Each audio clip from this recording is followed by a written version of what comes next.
Tonight on the Midnight Drive, three friends go for a walk in the woods and discover something that shouldn't exist. A pristine marble staircase standing alone among the trees.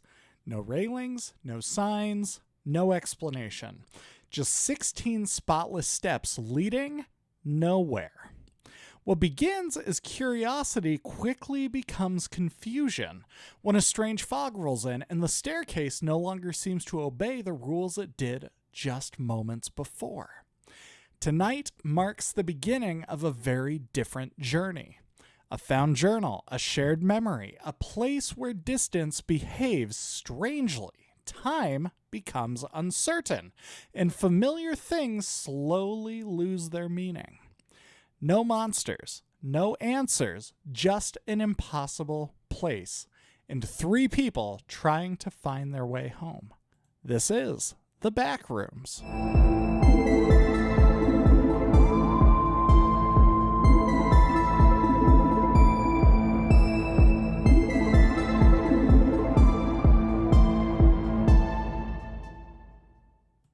Now, I don't know exactly what day it was when this happened. I only know that it started as a completely ordinary hike. The kind of hike you don't really remember afterward. The kind where you're more interested in the conversation than the trail itself. It was me, Joe, and Samantha. The three of us had done enough hiking together that nobody felt the need to overplan anything. Just pick a trail, bring water, see where the day takes you. Joe was leading the way. Naturally, Joe always walked slightly ahead of everyone else. Not because he was trying to lead necessarily, he just had longer legs and walked faster than normal people. Samantha was talking about some influencer she'd been watching, something about morning routines or skincare or both.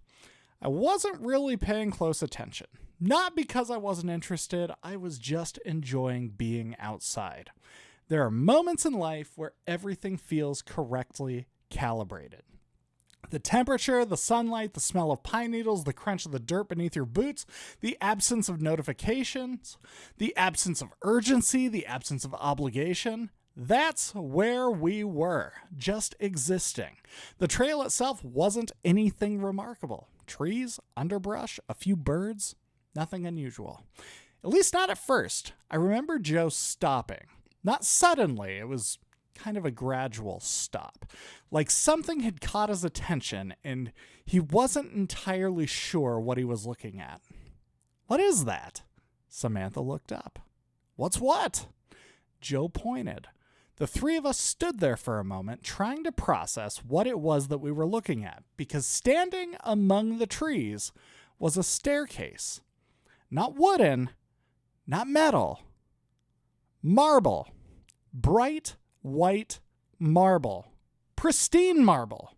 The kind of marble you'd expect to find in a courthouse or a museum or some absurdly expensive mansion. Not in the middle of the woods. Not miles from any road, not surrounded by trees. The staircase rose maybe 16 steps into the air. No railing, no platform, no structure attached to it, just stairs, standing by themselves. The strangest part wasn't that the staircase existed. The strangest part was how normal it seemed, as though it had just always been there, as though we should have expected to find it. Joe laughed at first. "Well, that's weird." Samantha smiled. "That's incredibly weird." I walked around it. The thing was solid. Not a facade. Not a movie prop. Not some kind of art installation. The marble continued all the way through. Heavy. Permanent. Real. Joe tapped one of the steps with his boot. The sound echoed softly. Solid stone. "Who in the world carried marble into the woods?" he asked. Nobody had an answer. We looked around for signs. Nothing. Plaques. Nothing. Trail markers. Nothing. Just trees. And now stairs. I remember standing there thinking that the staircase felt less like an object and more like a mistake. like something had been placed in the wrong location. A copy and paste error in reality. Samantha laughed. Well? Joe grinned. Oh no. What? I kind of want to climb it. Of course he did. I should probably tell you now that curiosity is responsible for most bad decisions. The three of us stood there for another minute, looking, thinking, trying to come up with reasons not to, and failing. Because what exactly was the danger? They were stairs. That's all. Just stairs. So, we climbed it.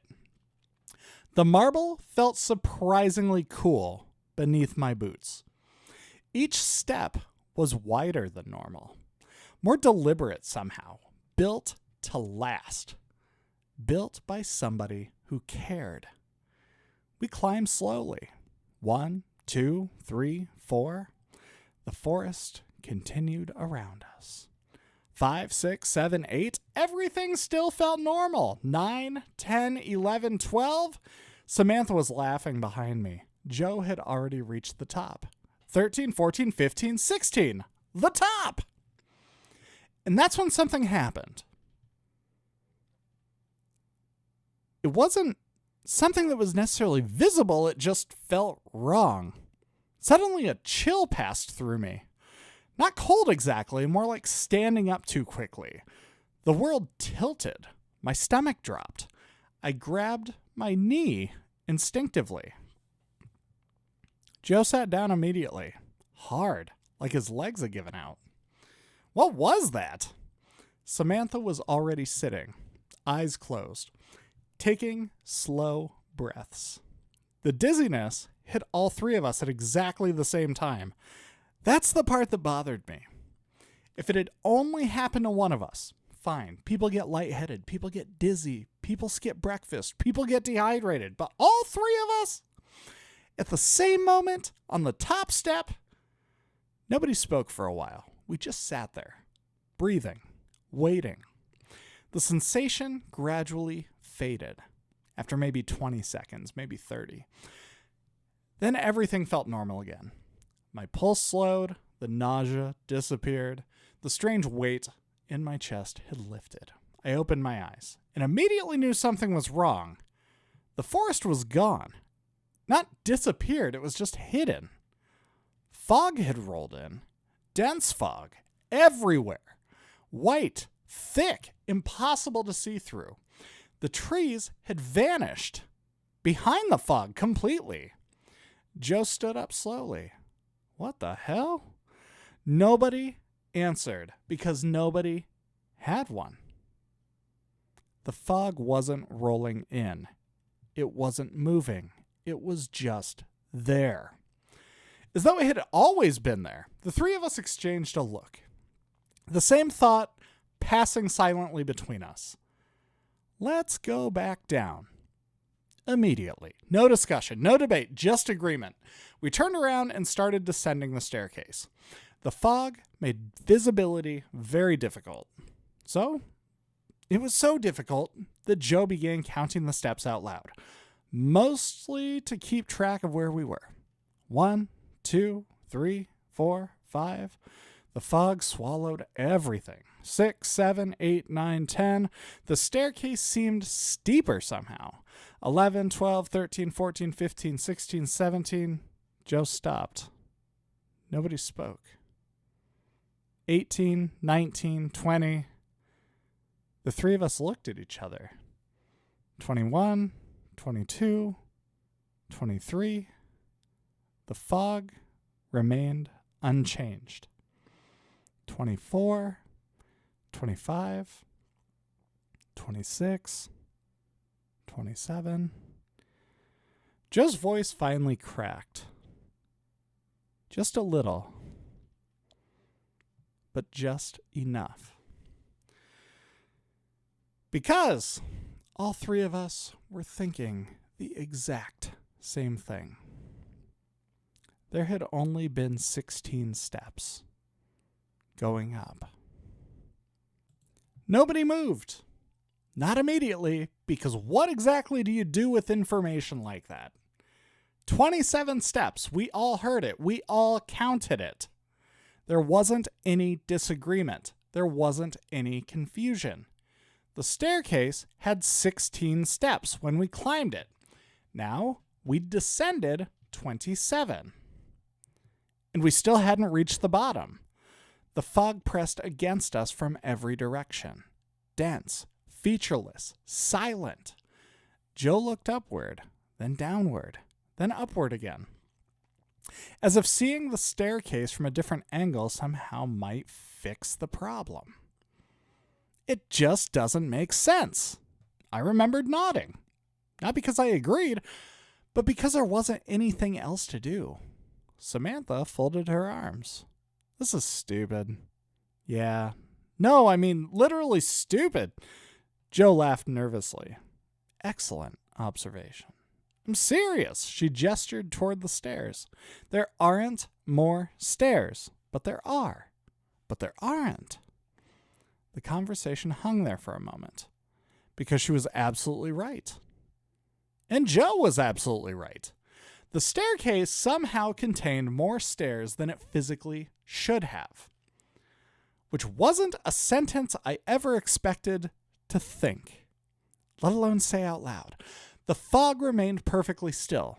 No breeze, no movement, no sound, nothing. I looked upward again. The top of the staircase was gone.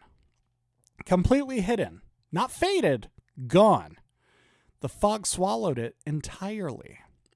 Joe rubbed the back of his neck. Okay. Nobody liked the way he said that. Because Joe only talked like that when he was trying to convince himself that he wasn't worried. Okay, what?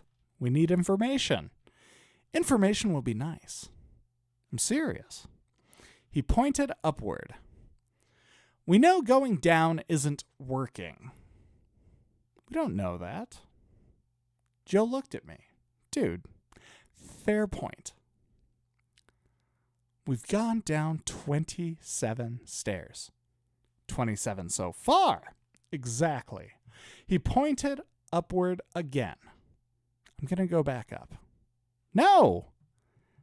That came from Samantha immediately. No. No. Joe smiled. Why? Because that's how horror movies start. This isn't a horror movie. That's exactly what somebody says before disappearing in a horror movie. Joe laughed. I laughed. Even Samantha laughed. The laughter felt good. Necessary. The kind of laughter that people use when something doesn't make sense. Unfortunately, the laughter didn't solve anything. Joe looked upward again. I'll count. No. I'll go 20 stairs. No. 30. No. 40. No. He sighed dramatically. I appreciate the concern. We're not splitting up. I'm not splitting up. You literally just suggested splitting up. I'm walking up some stairs by yourself for 2 minutes. The debate continued for another minute or two. Eventually, Joe won. Not because he was persuasive, because none of us had a better idea. I'll count the entire way. Joe. If anything weird happens, I come back. Joe. If I stop counting, come get me. Joe. What? Samantha stared at him, long enough that even Joe got uncomfortable. Then she said, come back. The joke vanished from his face immediately. Yeah. Seriously. I know. No. Seriously. The fog somehow felt thicker. The silence somehow felt heavier. Joe nodded, then turned and started climbing. 1, 2, 3, 4, 5. His voice echoed strangely, not loudly, just enough to feel wrong. 6, 7, 8, 9, 10. The fog swallowed him gradually, not all at once, piece by piece. His shoulders disappeared first, then his torso, Then only his head remained visible. 11, 12, 13, 14, 15. The numbers became quieter, more distant. 16, 17, 18, 19, 20. Then silence. Samantha looked at me. I looked at her. Neither of us said anything, because both of us were listening, waiting, trying to hear the next number. Nothing. 5 seconds. 10, 15, 20. Still nothing. Then, hey! It was Joe's voice. Far away. Much farther away than it should have been. Then, a string of numbers. Rapid, almost frantic. Too distant to make out clearly. And then, silence. Again. Samantha took a step forward. Joe? No response. Another step. Joe! Nothing. I felt my stomach tighten. Not panic. Not yet. Just the first tiny crack in the assumption that everything was going to be okay. Then suddenly, footsteps. Fast. Running. The sound bounced strangely through the fog, getting louder, closer, closer. Then Joe emerged, practically stumbling down the stairs, breathing hard, eyes wide.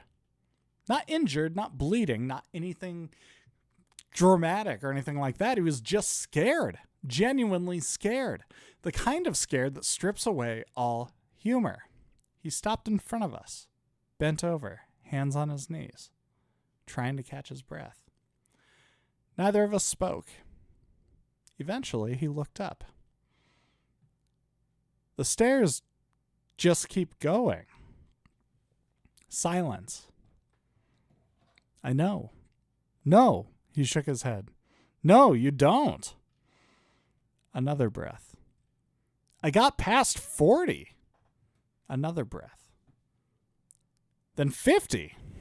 Another breath. Then 60. Nobody spoke. The stairs just keep going. The way he said that made my skin crawl. Not because of the words, because of the certainty. Joe was not speculating here. He wasn't theorizing. He wasn't exaggerating. He was reporting like somebody describing the weather. The stairs just keep going. A long silence followed.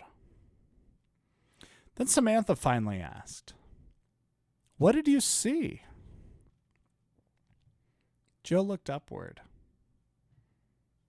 into the fog, then back at us. And for the first time since we'd found the staircase, he looked genuinely confused. Not frightened, just confused. I don't know. What do you mean you don't know? I mean, he hesitated, then pointed upward. The ceiling. Both of us froze. The what? The ceiling. The ceiling! Nobody said anything. Joe looked at us, then back upward. The ceiling! The three of us slowly lifted our heads, past the fog, past the lights, toward whatever existed above us. And for the first time, I noticed something I should have seen much earlier, something that absolutely should not have been there. Rectangular acoustic ceiling tiles. The kind you'd find in an office building, stretching endlessly overhead, and somewhere beyond the fog, a soft yellow light flickered to life below us. You're listening to The Midnight Drive. Nobody spoke, not for several seconds, because there are moments when the brain refuses to process what the eyes are actually seeing. This was one of them. Office ceiling tiles. Not above a staircase in a building, not above a hallway, not above a room. Above us. Stretching endlessly into the distance. I blinked, then blinked again. Nothing changed. The fog shifted slightly. Or maybe it didn't. At that point, I wasn't entirely sure what was moving anymore. Joe looked relieved, which was strange. Terrified, confused, exhausted, but also relieved. I thought I was losing my mind. Samantha laughed once, a short, nervous laugh. So that's your takeaway. Yeah. Joe, what? There's an office ceiling above a staircase in the middle of nowhere. I know. And you're relieved? Joe pointed upward. You see it too. Nobody had a response for that because he was right. Whatever was happening, it wasn't happening to one person. We were all seeing it. And somehow, that made it a little bit better. And quite a bit worse. The yellow glow below us brightened slightly. Just enough that we became aware of it. The staircase continued downward, still disappearing into the fog. Still impossible. Still wrong. But now there was something else. Light. Warm. Yellow. The kind of light you'd expect from an old office building. Incandescent. Soft. Unsettling. We stood there for a while, looking down. Nobody wanted to say it, but eventually Samantha did. We have to keep going. Joe nodded immediately. Of course he did. Joe always wanted movement, action, a direction, anything except standing still. I looked upward one last time. Fog, ceiling tiles, nothing else. No sky, no trees, no sunlight, no explanation. Just fog. So we went down. The three of us moved carefully. The yellow light grew brighter with every step. The fog slowly thinned. Not disappearing, just becoming less dense. Enough to reveal more of the staircase. Enough to reveal walls. The first wall appeared on the left. Pale yellow. Then another on the right. The staircase no longer felt suspended in emptiness. Now it felt enclosed, contained, as though the space itself was gradually assembling around us. Joe stopped counting. None of us noticed immediately. At some point, the numbers simply disappeared. Nobody mentioned it. The stairs had already stopped making noise. Counting felt irrelevant. The yellow walls continued. The lights continued. The ceiling tiles continued. Then finally, after what felt like another 15 or 20 minutes, the staircase ended. Not at a door, not at a landing, not in an exit. A hallway. Just a hallway. The carpet was yellow, the walls were yellow, the lighting was yellow, everything was yellow. Not bright yellow, old yellow, faded yellow. The color of paper left sitting in sunlight too long. The color of nicotine-stained office walls. The color of old photographs. And there was a smell. I remember that smell more clearly than almost anything else. Damp carpet, warm dust, stale air. The smell of a room that hadn't been occupied or even opened up in years. Samantha covered her nose. Oh my God. Joe looked around. What is this place? Nobody answered, because nobody knew. The hallway stretched in both directions. Farther than it should have. Long enough, the distance became difficult to judge. And every few yards, another hallway branched away. Then another, then another. The layout felt impossible immediately. Not because it was complicated, but because it felt repetitive. Like the same section had been copied and pasted endlessly. The same wallpaper, the same carpet, the same lighting, the same corners. Again and again and again. I remembered turning around, looking back toward the staircase and stopping because the staircase was gone. Not hidden, just gone. The hallway behind us looked exactly like every other hallway. Joe walked back 10 steps, then 20, then 30, then returned. What happened? What do you mean? The stairs. They're gone. Nobody laughed. Because they were, indeed, gone. The staircase had simply ceased to exist. As though we'd never come down that staircase at all. As though the only thing that existed now was the hallway. An endless hallway. Samantha sat down heavily against the wall. This isn't possible. Joe paced. I stared. The buzzing became noticeable. Not loud, but constant. A low electrical hum hiding inside the lighting. Once I noticed it, I couldn't stop noticing it. The lights were not silent. They buzzed. They felt alive, every single one of them. Thousands of tiny electrical sounds blending together. A background noise so constant it almost became part of the air itself. Joe eventually stopped pacing. Okay. I hated it when he said, okay. Okay, what? We need a plan. Samantha laughed. A plan!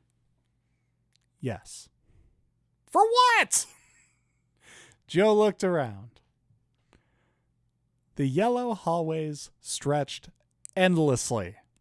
In every direction, the lights buzzed overhead.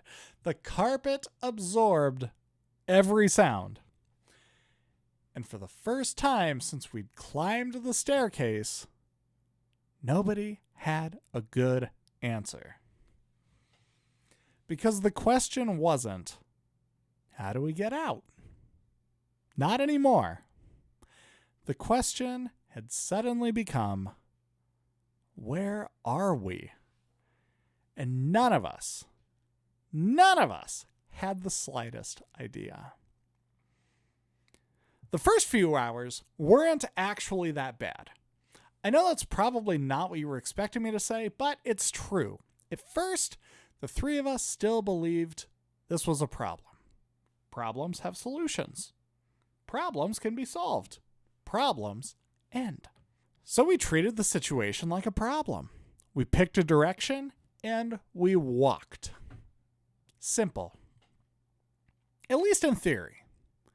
Joe wanted to leave markers. That felt reasonable. So every few intersections, we'd tear a small piece of paper from a receipt in Joe's wallet. Or leave an empty water bottle. Or scratch a mark into the wallpaper. Anything to create reference points.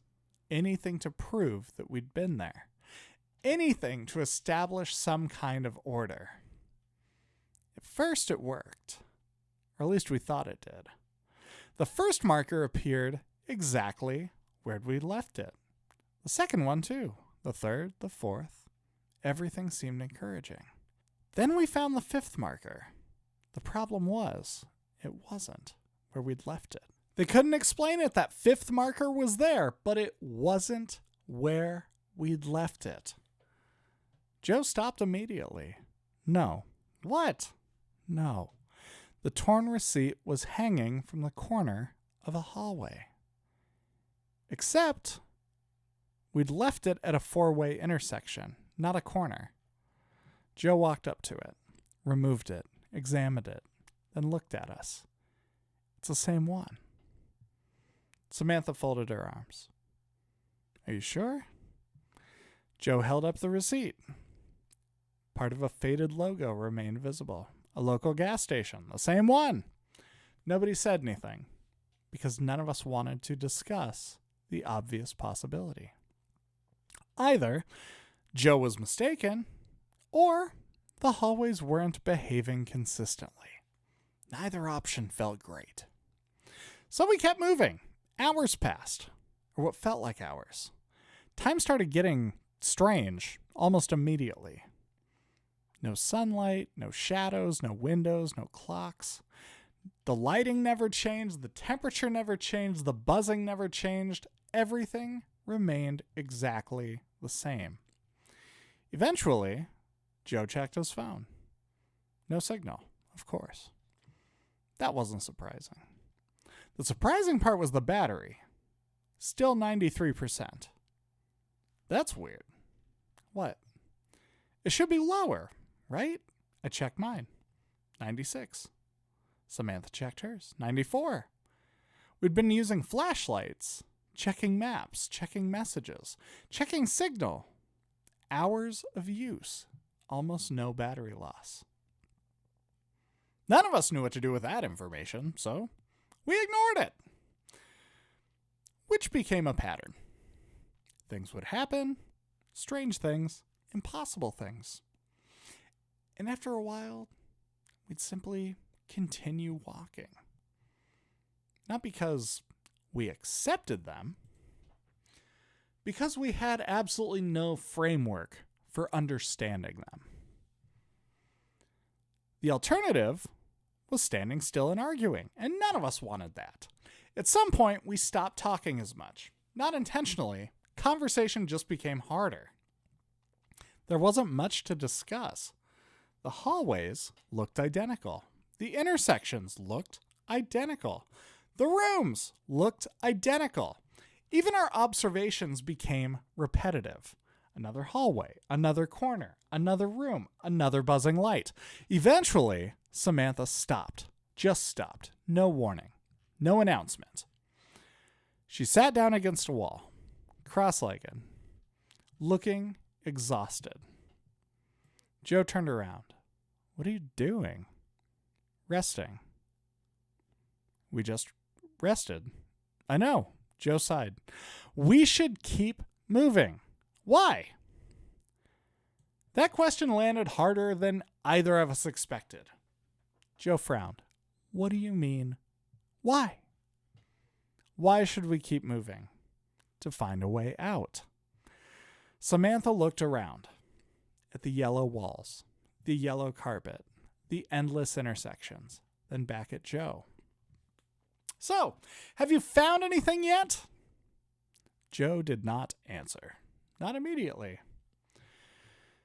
Because the truthful answer was painfully obvious. No, we hadn't found anything. No doors, no windows, no signs, no people. Nothing. Just more backrooms. Joe sat down too.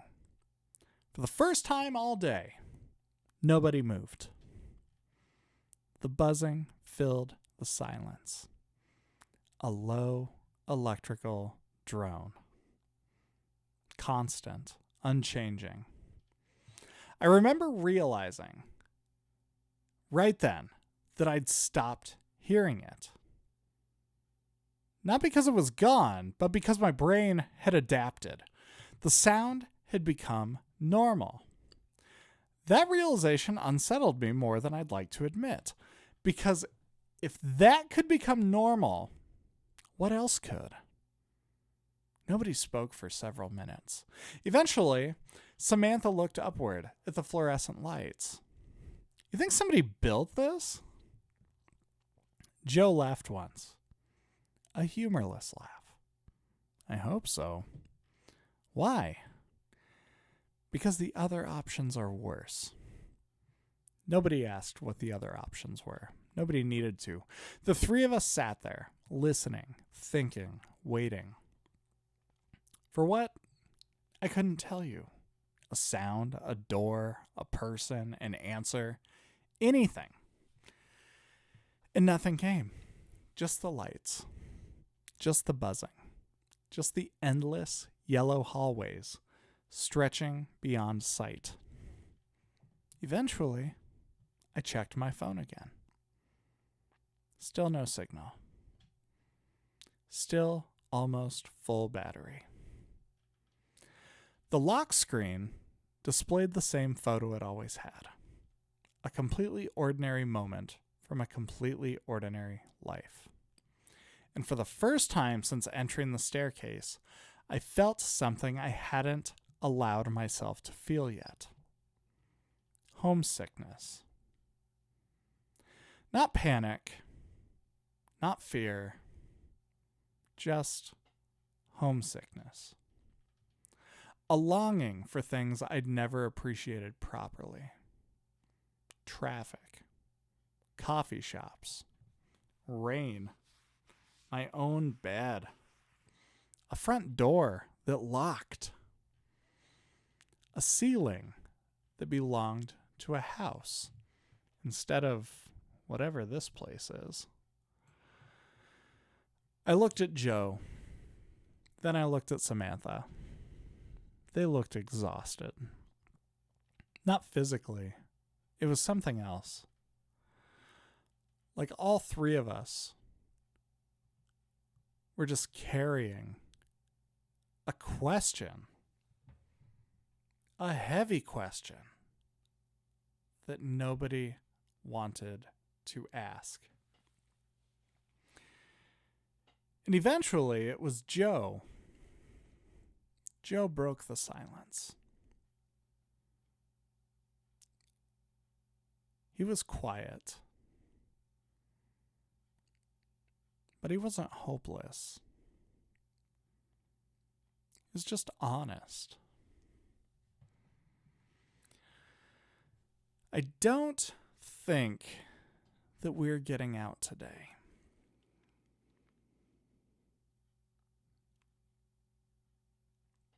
Nobody argued with him. Nobody reassured him. Nobody offered optimism.